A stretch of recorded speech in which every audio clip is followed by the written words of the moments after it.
Imagine you are on a game show. Behind one of 3 doors is a brand new car, and behind the other 2 are goats.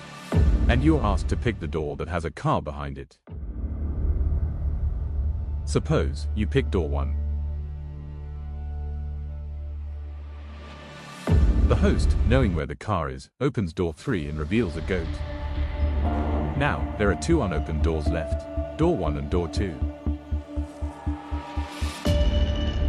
Do you want to stick to your choice, which is door 1, or you want to switch to door 2?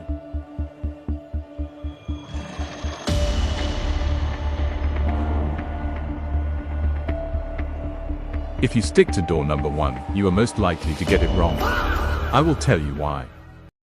Suppose the car is behind door 1 and you stick to door 1. You won. Suppose the car is behind door 2 and you stick to door 1.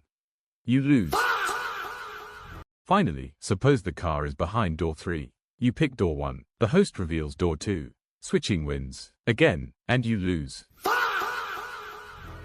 Out of 3 possible scenarios, switching wins twice. That's 2 out of 3. So the next time you're offered the chance to switch, take it. You'll double your chances of winning. Did you get it right the first time? Let me know in the comments.